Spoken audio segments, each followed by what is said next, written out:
నమస్తే రమ్మగారు. నమస్తే జయ. మంచి స్టోరీస్ ఏమైనా చెప్తారా? స్టోరీ సిరీస్ చెప్తారా రమ్మగారు? లేకపోతే 4 భాగాలు సిరీస్ ఒకటి చెప్దాం. చెప్పండి. చిన్న సిరీస్. ఓకే. పూర్వం బాగ్దాద్ నగరంలో ఒక బెస్త అబ్బాయి ఉండేవాడు. బెస్త కుర్రాడు, చేపల అబ్బాయి. బెస్త వాళ్ళు అంటే అంతే కదా. అయితే ఇది ఖలీఫా కథ అనమాట.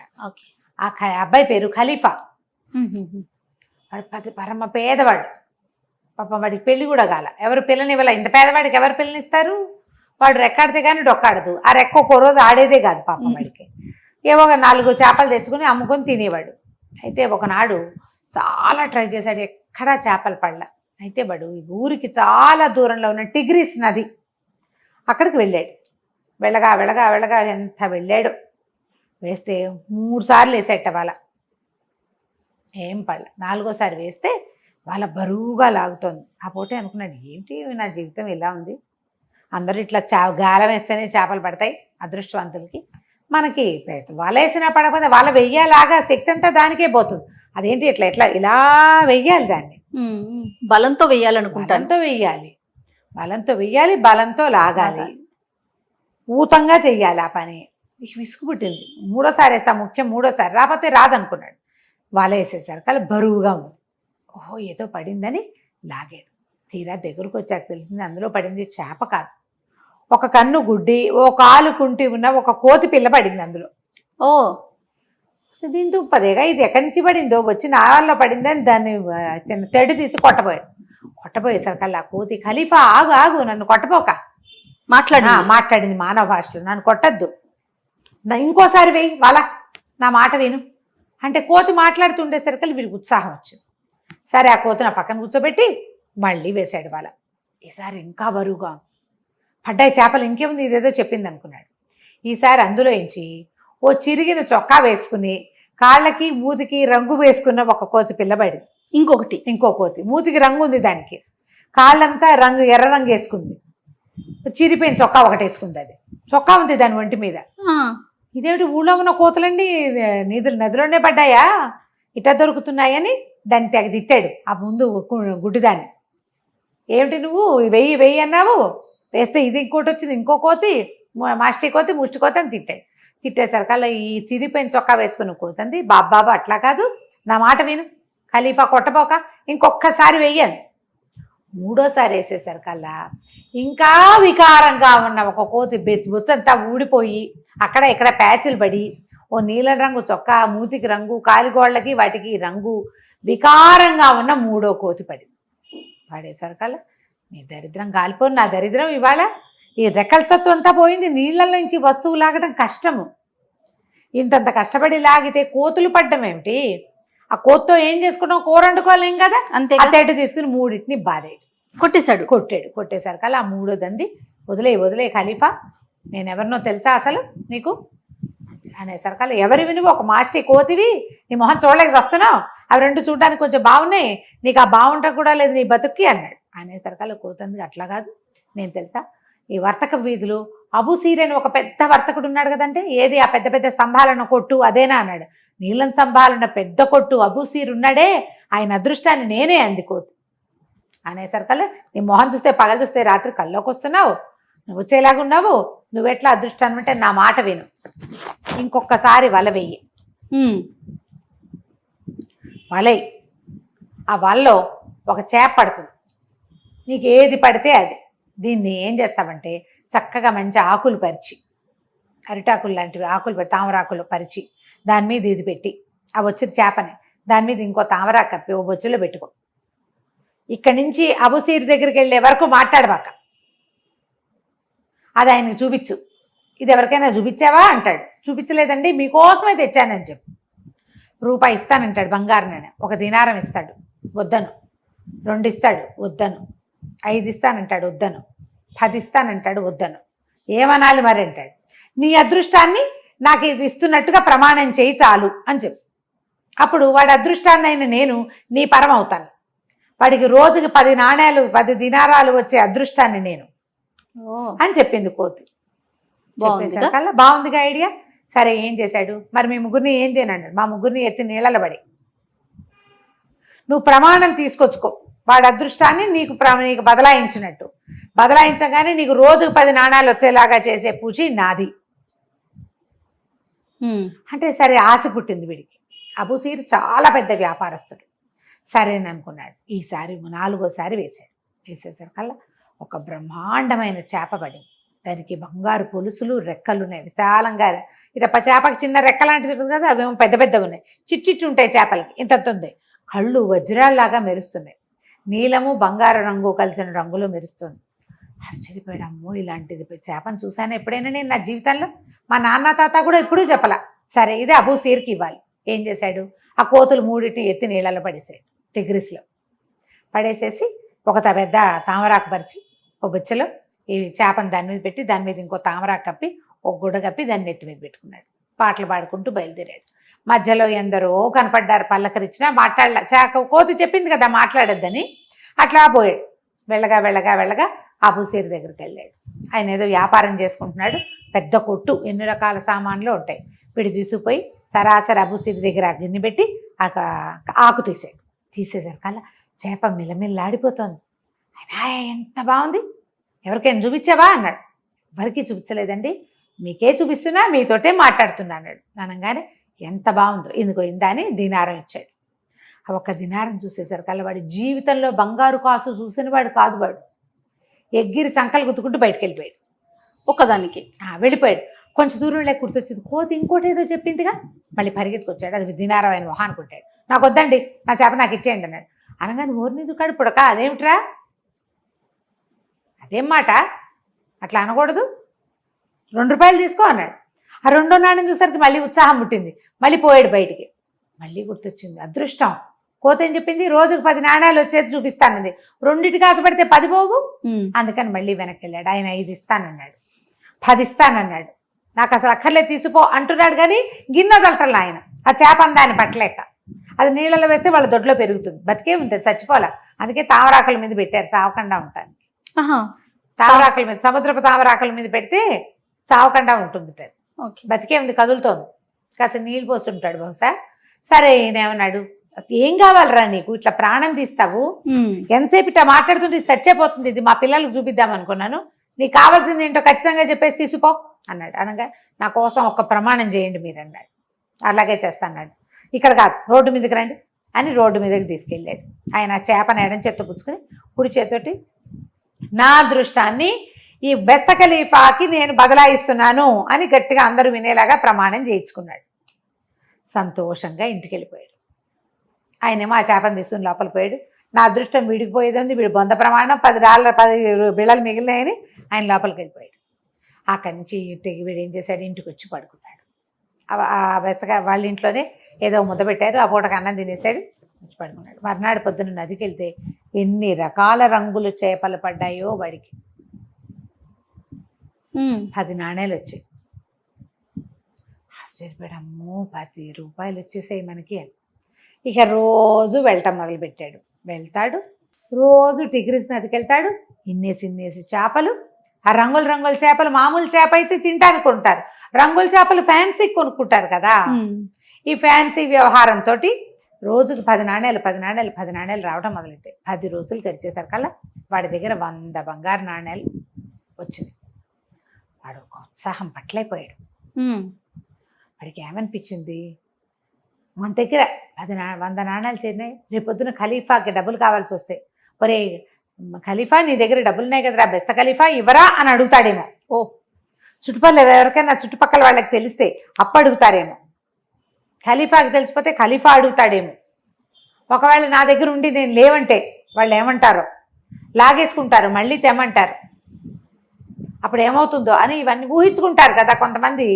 రేపేం జరుగుతుంది, ఎల్లుండి అన్నీ ఊహించుకుని వాడు ఏమనుకున్నాడు, ఒకవేళ నా డబ్బులు నేను ఇవ్వనంటే, నేను కష్టపడి సంపాదించుకున్నానంటే ఖలీఫా గారు కొరడాలు పెట్టి కొట్టిస్తాడేమో నన్ను. ఓరిని కొరడా పెట్టి కొట్టిస్తే అప్పుడు నేను తట్టుకోవద్దు. తట్టుకోవాలంటే ఏం చేయాలి, ఫుడ్ కాదు, ప్రాక్టీస్ చేద్దాం.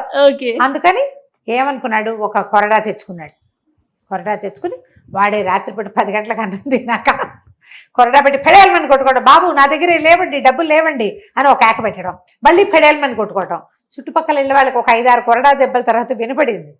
ఏమిటి వీడు వీలేమనుకున్నారు, అయ్యో రామా ఈ బెస్త ఖలీఫా గారిని ఎవరో కొడుతున్నారు, అదే కదా. వాడు నా దగ్గర డబ్బులు లేవు అంటాడు, వీడి దగ్గర ఏముంటాయి ఏమిట్రా అని వీళ్ళు ఆశ్చర్యపోయి ఇళ్ళ వాళ్ళు పరిగెత్తుకొచ్చారు. మనుషుల పొలకువ లేదు, ఒక కొరడా దెబ్బ ఒక అరుపు వినపడుతుంది. ఆ చుట్టుపక్కల ఇళ్ళ వారు చేరి కేకలు పెట్టారు, ఖలీఫా తలుపు అంటే తలుపు తీశాడు. ఏమిట్రా ఎవరు నేను కొడుతున్నారంటే నేనే కొట్టుకుంటున్నానండి అన్నాడు. ఎందుకు రండి, నా దగ్గర డబ్బుల కోసం ఖలీఫా కొట్టిస్తే అన్నాడు. మిగిలిన వాళ్ళకి వీడి మానసిక స్థితి మీద చాలా డౌట్ వచ్చింది. వాడు మామూలు బెత్త పిల్లవాడు, వాడి దగ్గర ఎక్కడ వస్తాయి డబ్బులు, వాడు బొందా, అడగటం ఏంటి కొట్టటం ఏంటి, వీడి పిచ్చకింది ఏదో వేరే తాగేసి ఉంటాడు, లేదా ఏ పిచ్చి చేప తిన్నాడో వీడికి ఇలా మెంట్లెక్కిందని అందరూ వెళ్ళిపోయారు. వాడు నిజం చెప్పిన వాళ్ళు ఎవరు నమ్మలా, వాడి దగ్గర 100 నాణ్యాలు ఉన్నాయంటే నమ్మలా ఎవరు. అదే వాడు ఏం చెప్పాడు, 100 వచ్చినాయి నా దగ్గర అని. ఏమనుకున్నాడు, సరే ఓ పని చేద్దాం, ఇట్లా కాదు, ఎక్కడ ఎవరికి కనపడితే వాళ్ళు కొట్టేస్తారని భయం పట్టుకుంది వాడికి. ఎంత ఖర్చు పెట్టినా 100 చేరుతూనే ఉన్నాయి వాడి దగ్గర. ఓ 10 వచ్చినాయి అనుకో, వాడు అవి ఇవి కొనుక్కున్నా 100 ఉంటున్నాయి. ఏం చేశాడు, ఓ చిన్న అంత సంచిలో పోసి కుట్టేసి చొక్కా లోపలి భాగంలో కుట్టుకున్నాడు. దాన్ని లోపల భాగంలో కుట్టుకుని కూర్చున్నాడు. ఒక పూట వెళ్తూ వస్తూ ఉన్నాడు అనమాట. సరే ఏమనుకున్నాడు, ఇవాళ కొత్తగా సంపాదించుకుందామని ఓ 2 రోజుల తర్వాత ఓ 2-3 రోజులు ఖాళీగా ఉండేవాడు, డబ్బులు ఉన్నాయిగా తింటూ ఉండేవాడు. వెళ్ళేసరికల్లా ఏమైంది, ఈ నీళ్ళల్లోకి వేసేసరికి ఏమీ పడలా చేపలు. ఇదేంటి వాళ్ళు నాకేమీ ఎందుకు పడలేదు, నాకు డబ్బులు రావా ఇంకా అని ఆశ్చర్యం కాదు. ఎన్నిసార్లు వేసాడు వాళ్ళ, ఎన్నిసార్లు వేసినా పడపోయేసరికల్లా 5-6 సార్లు వేసరికి చెమటలు పోస్తాయి. అవునవును, చెమటలు పోస్తాయా, ఈ చెమటలు పోసేసరికల్లా అందులో డబ్బులు ఉన్నాయన్నమాట మర్చిపోయాడు. చొక్కా విప్పేసాడు. చొక్కా విప్పేసేసరికల్లా చొక్కా కిందకు వచ్చేసింది. ఈసారి వల విసిరి దాన్ని లాగే క్రమంలో ఈ కాళ్ళ దగ్గర ఉన్న చొక్కా కాస్త ఎగిరెళ్ళి నీళ్ళలో పడి, చొక్కా తీసుకునేందుకు వాడికి లభించలేదు అవకాశం. మళ్ళీ విసిరేస్తున్నాడు ఉద్రేకంతో ఆ చొక్కా కోసం. 5-6 సార్లు వేసేసరికల్లా బొక్క బోర్లా పడ్డాడు. ఈసారి ఏమైంది, ఆ వల వాడిని చుట్టుకుపోయి అప్పటికే 10-15 సార్లు వేసేసరికల్లా వాడి సత్తా అంతా పోయింది. భయం వేసింది, డబ్బులు పోయినాయని బెంగొచ్చేసింది. తల్లకిందులైపోయి ఆ వల వాడంతా ఒళ్ళంతా చుట్టుకుపోయి స్పృహ తప్పిపోయి పడిపోయాడు. వీడి దగ్గర డబ్బులున్నాయని ఒక ఆత్రం ఆపుకోలేని తనం. తాపిగా రోజుకు 10 సంపాదించుకుంటూ ఇల్లు బాకలు ఏర్పరచుకుంటే సరిపోయేది కదా, దాన్ని అరిగించుకోలేని మనస్తత్వం అన్నమాట. దాంతో పడిపోయాడు. దీనికి కథకి 2వ అంకం ఒకటి ఉంది. ఖలీఫా, ఇప్పుడు వీడేమో బెస్త ఖలీఫా కదా, ఖలీఫా గారికి ఏంటంటే ఆయన ఎక్కడికో ట్రిప్కి వెళ్దామని బయలుదేరాడు. హారూన్ అల్ రషీద్ ఖలీఫాగా ఉన్నారు, అప్పుడు రాజుగా ఉన్నాడు అనమాట. రాజు ఖలీఫా అంటే. అయితే ఏంటంటే ఆయన కాలంలో అల్కిర్నాస్ అని ఒక పెద్ద నగల వ్యాపారస్తుడు ఉండేవాడట. ఆయన ఏంటంటే అసలు ఈ హారూన్ అల్ రషీద్కి అంటే పెద్ద రాజుగారికి చాలా స్నేహితుడు. అప్పుడప్పుడు అప్పులు కూడా పెడతాడు రాజుగారిని చెప్పుకునేవాళ్ళట. అయితే ఆ ఊళ్ళోకి ఏదైనా కొత్త నగ, కొత్త వస్తువు, కొత్త విషయం వచ్చినా, కొత్త బానిసలు వచ్చినా ఫస్ట్ ఆయన దగ్గరికే వచ్చేది. అంత డబ్బున్నవాడు అనమాట. అయితే ఆయనకు అప్పట్లో ఒక చాలా అందగత్తె, చక్కగా సంగీత పాడే కుతుల్ కులుబ్ అనే ఒక అమ్మాయి బానిస పిల్ల ఆయన దగ్గరకు వస్తే ఆయన ఏం చేశాడు, ఆ పిల్ల సౌందర్యానికి మురిసి చాలా బాగా పాడుతోంది, ఖలీఫాకి సంగీతం ఇష్టమని ఆ పిల్లని ఖలీఫాకి కానుకగా పెట్టారు. అతను చేశాడు, అల్కిర్నాస్ ఇచ్చాడనమాట. ఇచ్చేసరికల్లా ఏమైంది, ఈ ఖలీఫా ఈ కుతుల్ కులుబ్ తాలూకు సంగీతానికి మైమరిచి మిగిలిన రాణుల దగ్గరికి వెళ్ళేవాడే కాదట. ఎంతసేపు ఈ పిల్లతోటే ఉండేవాడు పగలు రాత్రి. ఆయన పొద్దుపూట వ్యవహారాలు చూసుకునేవాడు, సాయంకాలం సంగీతం విని ఆ అమ్మాయితో కలిసి ఉండటం కోసం ఆ అమ్మాయి మందిరానికి వెళ్ళిపోయేవాడు ఆ బానిస పిల్లతోటి. రాణి జుబేదా గారికి చాలా కోపంగా ఉండేదట. ఏమిటి మేమందరం ఏం చేయాలి, వంతులు వేసుకుని రావాలి తలా ఒకసారి, మా మొహాలు ఎవరు చూడకుండా వారాల తరబడి దాని దగ్గరకు వెళ్ళిపోతే మేమంతా ఏం చేయాలని మిగిలిన రాణుల్ని కూడగట్టుకుని ఆ మంత్రులు జాఫరు వాళ్ళందరినీ కేకలు పెట్టింది. ఈయన ఎక్కడికైనా తీసుకెళ్ళండి, కనీసం అమ్మాయి మించి. ఆయన ఏంటంటే ఏ వెర్రి పెడితే ఆ వెర్రే ఖలీఫాకి. అక్కడికి వెళ్ళడం మొదలు పెట్టాడు, అలా వెళ్ళిపోతూ ఉంటాడు అనమాట. మధ్యలో ఏదైనా కొంచెం గ్యాప్ వచ్చింది అనుకో, గ్యాప్ మారుతాడు ఎంతో కొంత. కొన్నాళ్ళు వెళ్ళాడు, ఇక ఆపండి అని ఇప్పుడు కేకలేసరికి వీళ్ళంతా ఏమన్నారు, ఆయన దగ్గరకు వచ్చి, అట్లా కాదండి కొంచెం ఇక్కడ ట్రిప్కి వెళ్దాం, ఈ మధ్యకాలంలో ఎక్కడికి వెళ్ళలేదు, ఓ బానిస పెళ్ళి వచ్చి మన స్నేహాలు విడగొడితే ఎట్లా, మనం ఊరు చూసి ఎన్నాళ్ళు అయింది, కొత్తగా తోటల్లో అన్ని పూతలు వచ్చి ఉంటాయి, వెళ్దాం అంటే సరే అందరూ వచ్చి చెప్పేసరికల్లా సరేనన్నాడు. ఓ గుంపుగా ఒక సమూహం కొంతమంది మన భటులు నిగ్రో బానిసలు వాళ్ళతోటి బయలుదేరేసరికల్లా ఏమైంది, ఎక్కడికో వెళ్ళిపోయారు. ఆ గుర్రాలు ఎగురుతూ ఉంటే ఒక ఉత్సాహం వస్తుందన్నమాట. వెళ్ళగా ఏమైంది, దాహం వేయటం మొదలుపెట్టింది ఆయనకి. దాహం వేస్తోంది. క్రమంగా ఊరు దాటేశారు. ఎవ్వరూ కనిపించట్లా. అక్కడ ఒక పెద్ద మట్టి దిబ్బలాగా కనపడింది వాళ్ళకి. కనపడేసరికల్లా ఈయన అన్నాడు, తలా వైపుకి వెళ్దాము, ఆ మట్టి దిబ్బ మీద ఏదో కనపడుతోంది, అదేమిటో చూస్తానన్నాడు. అనేసరికల్లా మీరటు వెళ్ళండి అన్నాడు. ఆయనకి ఏంటంటే తన వెనకాల ఎవరైనా నలుగురు వచ్చి తనకు సహాయం చేస్తే నచ్చదు. నేను అసహాయ సూర్యుడిని, నా దారి నేను చేసుకుంటానంటాడు. అందుకని ఏం చేశారు, తలా పక్కకి నీళ్ళకి వెళ్దామని 3-4 పోయారు. ఓ గుంపంతా అక్కడ ఉంది. దూరం నుంచి చూస్తూనే ఉన్నారు. ఈయనట వెళ్ళేసరికి పెద్ద మట్టి గుట్ట. ఆ గుట్ట మీద ఏదో చుట్టుకుని మానల్లే పడింది. కొంచెం దగ్గరికి వెళ్ళేసరికి జాఫర్ అన్నాడు, ప్రభు ఖలీఫా ఆయన వాడెవడో మనిషిలాగా ఉన్నాడండి అంటే, సరే నేను పోయి చూసేస్తా, నువ్వు రాబోకన్నాడు. ఆయనట నడుచుకుంటూ పోయేసరికి ఆయనకి ఏం కనపడింది, పెద్ద మట్టి దిబ్బ. దాని మీద ఒక చేపల వల్ల చుట్టుకుని అడ్డదిడ్డంగా పడిపోయి వెర్రుచూపులు చూస్తున్న బెస్తవ ఖలీఫా కనిపించారు. ఖలీఫాకి డబ్బులు పోయినాయని తెలిసిపోయింది. బెస్తవాడికి డబ్బు పోయింది, అర్థమైంది. ఆ దుఃఖంతో ఆవేగంతో వాడు ఇంకా వెర్రెత్తిపోయి ఉన్నాడు. ఆ వల్ల ఇరుక్కుపోయాడు. వాడు ఇంకా దొరలేసి మొత్తం వాళ్ళంతా చుట్టేసుకున్నాడు. వెర్రి వాళ్ళకం పడింది. డబ్బు సంపాదించేటప్పుడు ఒకటి ఉంటుంది, పోగొట్టుకున్నప్పుడు ఇంకో వెర్రిగా ఉంటుంది. అవునవును. వీడి దగ్గరికి వెళ్ళేసరికల్లా ఈయనకి తెలిసింది, ఎవరు నువ్వు ఏంటి అనేసరికల్లా ఆవిడకి ఏం డౌట్ వచ్చింది. ఆ బెస్తవాడికి మతిపోయి ఉన్నాడు, వాడు డబ్బులు పోయినాయి, ఎవడరా నువ్వు అని కేకలు పెట్టాడు. ఆయన ఏం చేశాడు, సరే ఓడదీద్దామని కొంచెం విడదీశాడు. విడదీసేసరికల్లా వీడు వచ్చినవాడు పెద్దవాడు గొప్పవాడు అలాంటి ఊహలు రాల. నా బట్టలేవి అని చూసుకున్నాడు. చొక్కా లేదు, చొక్కా పడిపోయింది కదా, నా చొక్కా ఏది అని అక్కడి నుంచి ఈయన చూసి ఏమనుకుంటాడు, సన్నాయి వాయించేవాడు అనుకున్నాడు, భజంత్రి వాడు అనుకున్నాడు రాజుగారిని చూసి. ఆయన ఫుల్గా బుగ్గలు నిండుగా ఉండి మూతి కొంచెం చిన్నది. అయితే మాత్రం ఎవర్రా నువ్వు భజంత్రి వాడా, నా డబ్బులు కాజేసావా, నా బట్టలు నువ్వు కాజేసావా, ఈ గుడ్డేసుకున్నావు, ఇది ఎక్కడిది. ఆయనకి ఇంత ముఖమల్ల అంగరఖ ఒకటి ఉంది. ఆయనకి పిచ్చ నవ్వొచ్చింది. ఆయనకి అలాంటివి ఏమైనా వింటే మహా సరదాగా ఉంటుంది. పోనీలే పాజిటివ్గా తీసుకుంటాడు. ఆయనకి పగలబడి నవ్వొచ్చేసింది. వచ్చాక హాత్ తేరి నవ్వుతావా, నా గుడ్డ లాగేసావు, నా బట్టలు కాజేసావు, నా డబ్బులన్నీ కాజేసావు, ఏవి తీ నా డబ్బులు అన్నాడు. నా దగ్గర డబ్బులు లేవన్నాడు. ఈయన డబ్బులు లేవంటే విప్పు, చొక్కా విప్పేయంటే చొక్కా విప్పేయడం మరీ సరదా. ఆయన ముఖమల్ల అంగరఖ తీసేసాడు. ఈ అంగరఖ వేసుకున్నాడు. పై చొక్కా లేదు, చిన్న గోచి మాత్రమే ఉంది. వేసుకున్నాక ఇదేమిటి ఇంత బారుంది, నా చొక్కా ఎంత మంచిది, వాడు వేసుకునేది ఇంత చొక్కా, ముష్టి చొక్కా, అది మంచిది ముఖమల్ల అంగరఖ కంటే. అందులో డబ్బులు ఉన్నాయి కదా, ఆయన దగ్గర ఇంత పిడిబాకుంది, అది తీసుకుని కింద కోసేశాడు. ఆ ముఖమాల అంగర ఇంత పొడుగుంది, అది అంగరఖాలంటే ఇంచుమించు ఓవర్ కోట్ లాంటిది కదా. వీడు మోకాళ్ళ దాకా కోసేశాడు, కాళ్ళకి అడ్డం పడుతుందని.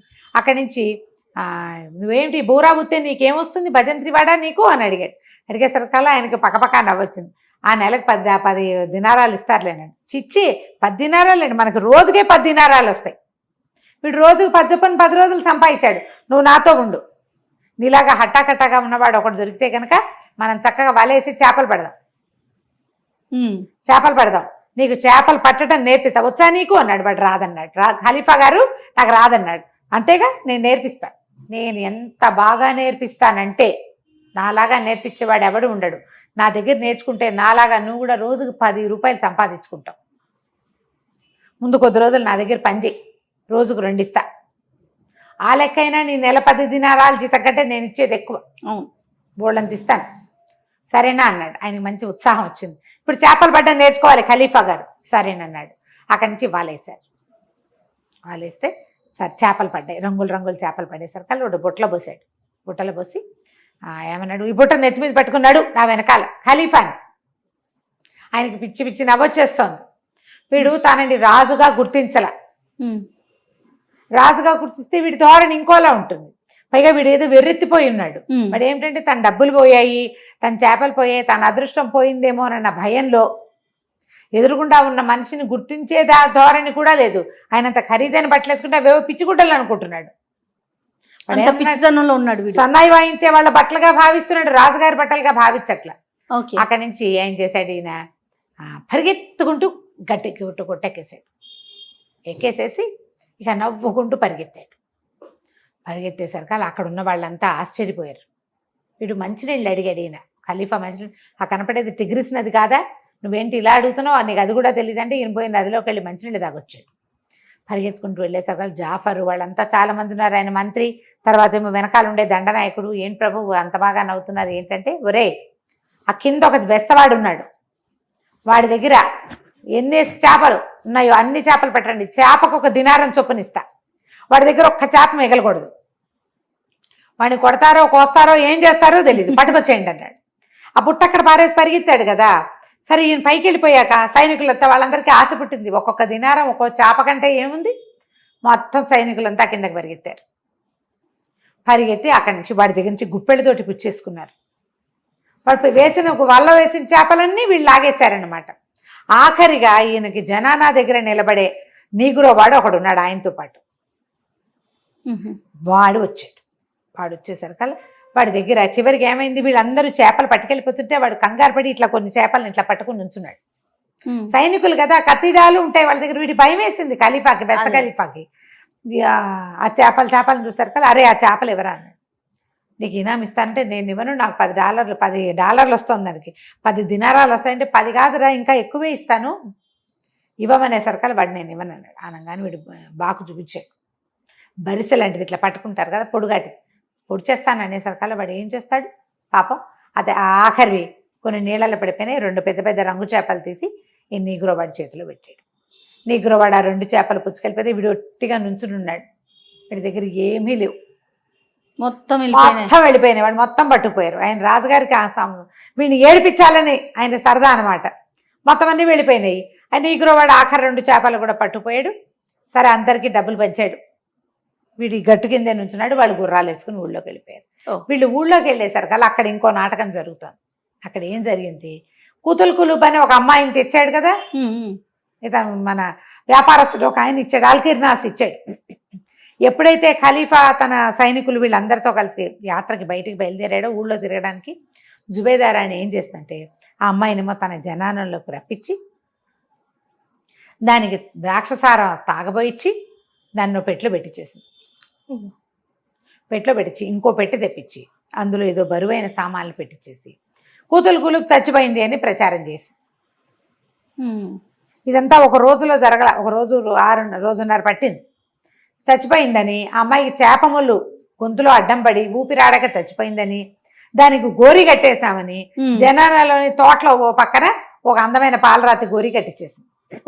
నిజానికి కూతులు చచ్చిపోలా, బాక్సులో జనానాలో ఒక మూలబడింది. తాగేసింది అమ్మాయి, రాక్షసవంలో నిద్రమందు కలిపేశారు, తాగి పడుకుంది. అక్కడి నుంచి ఏమైంది, రాజుగారి ఖలీఫా బయట నుంచి వచ్చేసరికల్లా ఎవరో బానిస చనిపోయింది అని వార్త వచ్చింది. ఎవరు చనిపోయారు అని వెళ్ళేసరికల్లా జనానాలు అందరూ అయ్యో అయ్యో కూతులు ఎంత బాగా పడేది, చేప ముళ్ళు ఇరుక్కుంది, చేప ఎముక గొంతులో ఇరుక్కుని చచ్చిపోయింది, చేప ఎముక ఎక్కడిది అంటే జుబేదా రాణులందరికీ మరి విందిచ్చింది. కుతుల్ కూడా బానిసగా కాకుండా రాణిగానే ఆహ్వానించింది. అందరూ తిన్నారు తాగారు. ఆమె సన్నటిది కదా, నాజూకు మనిషి, ఆ చేప ముళ్ళు ఇరుక్కుపోయింది, చచ్చిపోయింది. రాజుగారు ఖలీఫా గారు లబో దిబోమని ఏడ్చేసరికల్లా సరే వీళ్ళంతా అన్నారు అసలు అమ్మాయి సమాధి దగ్గరికి వెళ్ళి చూద్దాం. సమాధి దగ్గరికి వెళ్తే అక్కడ ఏంటంటే దుఃఖం మనాయించడం కొన్ని రోజులు ఉంటుంది, దుఃఖపు దినాలు, విచారపు దినాలు అని ఒక 3 రోజులు 5 రోజులు ఉంటుంది. ఈయన చాలా దిగులుగా ఉన్నాడు. ఆ పిల్ల సంగీతము, దాని అందము, దాని నాజుకు మర్చిపోలేకపోతున్నాడు. రాండి అనుకుంది ఇంకో 2 రోజులు పోతే ఆయనే మర్చిపోతాడు, ఏదైనా కొత్త గోళ్ళలో పడి. ఆయన గోల అది, కొత్తది ఏదైనా వస్తే ఇది మర్చిపోతాడు. 2-3 రోజులైనా ఆయన అందులో నుంచి బయటికి రాలి. 3 రోజులు అయిపోయింది, ఏడుపు మొహం పెట్టుకునే ఉన్నాడు. జుబేదా అంది ఈయన మనసు మార్చండి ఏదైనా చెప్పి అని చెప్పింది మిగిలిన మంత్రులకి వాళ్ళకి. జావేద్ అన్నాడు, ప్రభు ఎన్ని రోజులు ఇలా బానిస పిల్ల కోసం దుఃఖిస్తారు, పాపం అమ్మాయి చిన్న వయసులో దాని ఆయువు తీరిపోయింది, ఉండిపోనివ్వండి, ఏదైనా వినోదం కోసం ఏదైనా చేద్దాం, మీ మనసు కొంచెం మారుతుంది, చెప్పండి మీకేం చేయమంటారు చెప్పండి, వినోదం కోసం ఎక్కడికైనా వెళ్దామా, ఎవరినైనా పిలుద్దామా, ఏదైనా వింటారా అంటే ఈయన గుర్తొచ్చింది. అరే ఆ రోజు బెస్త ఖలీఫా దగ్గర నుంచి చేపలని లాక్కొచ్చాం కదా, వాడిని పిలిపించండి, వాడి సంగతి చూద్దాం అన్నాడు. అక్కడి నుంచి ఏం చేశాడు, ఇక్కడ ఉన్న వాళ్ళకి ఏం చెప్పాడంటే శిక్షలు మన దగ్గర ఉండేవి మామూలుగా 50 కొరడా దెబ్బలు, 100 కొరడా దెబ్బలు, కొరత వేయటం, ఇట్లా శిక్షలన్నీ కొన్ని చీటీలు రాయమన్నాడు. అక్కడి నుంచి డబ్బులు 0, 1, 2, 3 అట్లా దినారాలు చీటీలు రాయండి అన్నాడు. ఈ చీటీలన్నీ రాసి పక్కన పెట్టండి అని ఆ బెస్త ఖలీఫాని పిలిపిస్తే వాడికి వస్తూనే నీగ్రా వాడు కనపడ్డాడు. అరే నా దగ్గర డబ్బులు చేపలు తీసుకున్నావు, డబ్బులు ఇస్తానో నాకేమీ ఇవ్వలేదురా దుర్మార్గుడా, అంటే నీకు ఎందుకు, ఖలీఫా దగ్గరికి వెళ్ళు, నీకు కావాల్సిన ఇస్తారన్నాడు. లోపలికి ప్రవేశపెట్టారు. వీడు లోపలికి రాగానే తన శిష్యుడైన భజంత్రి వాడిని గుర్తుపట్టాడు. ఖలీఫాని చూసి భజంత్రి వాడు అనుకున్నాడు కదా, ఊరిని భజంత్రి వాడా, నా బుట్టెత్తుకుని పారిపోయావు కదరా, నా చేపలన్నీ పోయినాయి అని కేకలు పెట్టాడు. రాజుగారికి విపరీతంగా నవ్వొచ్చింది. వీడికి కాసేపటికి అర్థమైంది, వీడు భజంత్రి వాడు కాదు, నేను పొరపాటు పడ్డాను, ఈ మొత్తం ఉన్న జనం అంతా ఆయన మాట వింటున్నారు అని అర్థం. ఆయన ఖలీఫా అని అర్థమైంది. కొంచెం బిక్క చచ్చిపోయాడు. ఏం చేయాలో తెలియలే, ఏం చేయాలో తెలియకపోతే ఈయన మంచి సరదా వచ్చింది. సరదా వచ్చి ఒక ఆట ఆడుకుందాం, అక్కడ నాదొక చేపలు పట్టడం నేర్పించావు కదా, ఇక్కడ నీకు ఇంకొకటి నేర్పిస్తాను, ఈ చీటీలు ఉన్నాయి, చీటీలో ఏదొస్తే అది ఇస్తాను నీకు అన్నాడు. అనేసరికల్లా మొదటి చీటీ తీయగానే 50 కొరడా దెబ్బలు వచ్చింది. అయ్యో, వీడు 50 కొరడా దెబ్బలు తిన్నాడు. వీడు ఇంతకుముందు ప్రాక్టీస్ చేశాడు. అయ్యో నాకు ముందే తెలిసింది, దొంగ కోతి నాకు అబద్ధం చెప్పింది, అదృష్టం వస్తానంది, కొరడా దెబ్బలు ఇప్పుడు బాధపడకుండా అలవాటు చేసుకోవడం కోసం నేను ముందే చేసుకున్నానని 50 కొరడా దెబ్బలు తిన్నాడు. అక్కడి నుంచి ఇంకో చీటీ తీయమన్నారు. ఇంకో చీటీ తీయమంటే ఒక బంగారు దినారం వచ్చింది. దినారం ఇచ్చారు. 50 కొరడా దెబ్బలకి ఒక దినారమా, అయ్యో రామా నా దగ్గర 100 పోగొట్టుకున్నానంటే ఇంకో చీటీ తీరా ముచ్చే 3వ సారి అన్నారు. వాడు 3 సార్లు చేస్తాడు కదా అన్ని పనులు, చేసేసరికి 0 వచ్చింది. ఇక నీకు ఇచ్చేది లేదు చచ్చేది లేదని రాజుగారు పక్కపక్క నవ్వుతూ ఈ దినారం ముచ్చుకుని బయటికి పొమ్మన్నారు. పొమ్మనేసరికల్లా బయట ఉన్న నీగ్రో వాడు ఏమిచ్చాడు ఖలీఫా, నీకు ఏమిచ్చాడు 50 కొరడా దెబ్బలు ఇచ్చాడు, అసలు సగం నువ్వు తీసుకో, ఇగో ఈ బోడి దినారం నాకెందుకు అని చెప్పేసి ఆ దినారాన్ని ఎత్తి నీగురు మీదకి విసిరుకొట్టాడు. నీగురు వాడికి చాలా జాలేసింది. అయ్యో పాపం, వాడి చేపలన్నీ తీసుకుని మనమంతా డబ్బులు తీసుకుంటాం కదా, నాకు కూడా 2 దినారాలు వచ్చినాయి అని చెప్పి ఏమనుకున్నాడు, ఆ ఫ్రెండ్స్ అందరికీ అరే కేకలు పెట్టాడు, ఒరే వీళ్ళందరూ వీడికి ఏమన్నా ఇద్దాను రా అంటే చాలా వచ్చినాయి చేపలు, తలా 1 దినారం వేసి అదొక 100 దినారాలు అయింది. ఆ 100 ఒకటి చేతులు పెట్టాడు. చేతులు పెట్టి ఇవి పట్టుపోరా అనేసరికల్లా ఆ 100 ఒకటి చేతితో పుచ్చుకుని మెల్లిగా బయటికి వెళ్ళిపోయాడు. కూతులు కులుపుని బాక్స్లో పెట్టారు కదా జుబేదా రాణి గారు, ఆవిడ ఏం చేసిందంటే ఆవిడ దగ్గర ఉన్న నల్లటి నీగురో బానిసని, అరే దీన్ని తీసుకెళ్లి బజార్లో ఎక్కడైనా అమ్మేసేయండిరా అని చెప్పేసరికల్లా బజార్లోకి ఇచ్చేశారు. బజార్లోకి వెళ్ళిపోయింది అది. ఈ నీగురో బానిస వాడి దగ్గర నుంచి నాణేలు చేపలు తీసుకున్నామని 100 నాణేలు ప్లస్ వాడు 1 నాణ్యం 101 వాడి చేతిలో పెట్టి వెళ్ళరా బాబు అని పంపించాడు. వృధాగా కొరడా దెబ్బలు తిన్నాడు, రాజుగారి సరదా కోసం అని చెప్పి ఇచ్చాడు. వీటి డబ్బులు పుచ్చుకుని వెళ్తుంటే ఒక చోట ఒక ముసలివాడు ఒక పెద్ద చెక్క పెట్టెని పెట్టుకుని దాని పక్కన కూర్చుని దాన్ని వేలం వేస్తున్నాడు. పాడండి, ఇది మామూలు పెట్టె కాదు, దీంట్లో మహత్తర శక్తులు ఉన్నాయి, మహత్తరమైన బంగారం ఉందో, వెండి ఉందో, బట్టలున్నాయో, ఎక్కడ ఏమున్నాయో తెలీదు, పెట్టెకి బీగం వేసింది, జుబేదా రాణి గారి మందిరం నుంచి వచ్చింది కాబట్టి తప్పకుండా ఖరీదైన వస్తువులే ఉంటాయి, మీకేం నష్టం రాదు, రూపాయి నష్టపోరు, పాడండి అంటే మనవాడు కొంచెం ఉద్రేకి కదా ఈ బెస్త ఖలీఫా, అక్కడ పాడాడు. నుంచుంటే అందరు పాడుతున్నారు, రూపాయి 2 3 4 5 11 16 అని 100 అన్నారు. 100 అన్నాక వీడి గుర్తొచ్చింది, తన దగ్గర ఒక 100 ఒక నాణ్యం ఉన్నాయి, 101 అన్నాడు. ఉద్రేకి ఆలోచించాడు వాడు, ఆలోచించకుండానే ఇట్లా చేసుకున్నాడు. 101 అనగానే గంట కొట్టేశారు కదా. ఏం చేస్తాడు, అప్పటిదాకా వాడి జీవితంలో ఎప్పుడూ 100 నాణ్యాలు కంటితో చూసిన వాడు కాదు. వాడు ఇంకేం చేయలేక ఆ 101 నాణ్యాలు వాళ్ళ చేతిలో పెట్టి ఆ పెట్టె మోసుకుంటూ ఇంటికి తెచ్చుకున్నాక వాడికి ఏమనిపించింది, నాకు కోత ఏం చెప్పింది, అదృష్టం రోజు 10 చొప్పున ఇస్తానంది, 100 పోయింది, 100 వచ్చింది, 100 పోయింది. కానీ మళ్ళీ ఇవాళ 100 వచ్చింది, 100 పోయిందంటే మళ్ళీ ఇప్పుడు ఇంక వస్తుందన్నమాట. గ్యారంటీగా ఇందులో ఏదో ఉంటుందని పెట్టని తీయడానికి ప్రయత్నం చేశాడు, రాల. సరే అన్నం తిందామని ఒక ముద్ద తెచ్చుకుని కూర్చునేసరికల్లా ఈ పెట్లో ఇంచి ఆ పిల్ల కాస్త మెలకు వచ్చింది. కూతురు కులుపుకి మెలకు వచ్చింది. సారా తాగిచ్చారు కదా, ఆ సారా మత్తు దిగేసరికల్లా అది అటు ఇటు కదిలి పెట్టని తోయటం మొదలెట్టేసరికి అడిలిపోయాడు. మూతప్రేత పిశాచాలు ఏవో ఇందులో బంధించి ఆ తర్వాత దీన్ని ఇచ్చేసి ఉంటారని కేకలు పెట్టాడు. ఏమనుకున్నాడు, ఇప్పుడు ముందు దీన్ని తీయాలంటే సుత్తి శానం కావాలి, పెట్టె పగల కొట్టాలి, అవి శబ్దాలు చేస్తున్నాయి భూతాలు, వాటి విముక్తంగా కల్పిస్తే బాగుంటుందని కేకలు పెట్టి, అయ్యా బాబు ఎవరన్నా సహాయం చేయండి, సుత్తి వండి శానం ఇవ్వండి, భూతాలున్నాయి, పిశాచాలున్నాయి నడిచేసరికల్లా చుట్టుపక్కల ఇళ్ళ వాళ్ళంతా లేచారు. ఏమిట్రా నీ గోలంటే, మా ఇంట్లో భూత ప్రేత పిశాచాలున్నాయి, సుత్తి శానం ఇవ్వండి వాటిని పోగొట్టుకుంటానంటే, వీడి గోలమండ సుత్తి శానంతో భూత ప్రేతాలను ఎట్లా పోగొడతాడు? పెట్టుంది అనే పాయింట్ చెప్పటల్లా వాడు. భూతాలు ప్రేతాలు అంటాడు, సుత్తి శానం అంటాడు. సరే సుత్తి శానం పడేశారు. వీడు పోయి లోపలికి వెళ్ళి తలుపేసుకున్నాడు. అందరు ఎవరి దారం తలుపులు వేసుకుని పడుకున్నారు. లోపలికి వెళ్ళి వీడు ఏం చేశాడు, సుత్తి పెట్టి అది పగలగొట్టాడు. పగలగొడితే లోపల చూస్తే ఏముంది, మహాద్భుత సౌందర్య రాశిగా ఉన్న ఓ పిల్ల ఉంది లోపల. దాన్ని లేవదీశాడు. నిర్ఘాంతపడి నువ్వు భూతానివా, దయ్యానివా, పిశాచానివా అన్నాడు. ఓ నాయన అదేది కాదురా, నా పేరు కూతులు కులుబు, నేను ఒక బానిసని, నేను ఇట్లా ఇట్లా అమ్మారని తన కథ అంతా చెప్పింది. ఆకలి ప్రాణం పోతుంది, ఏమైనా ఉన్నాయా? ఏమున్నాయి వీడి దగ్గర? ఉన్న ఒక ముద్ద వీడు తినేశాడు. నా దగ్గర ఏమి లేవు. డబ్బులు ఉన్నాయని, డబ్బులు ఎక్కడివి? 101 నాణేలు పెట్టి నేను కొంటికి కదా, నేను కొంటేనే ఇంకా నా దగ్గర డబ్బులు లేవన్నాడు. నాకు ఆకలిస్తుంది, ఎలాగా, ముందు దాహం వేస్తుందండి.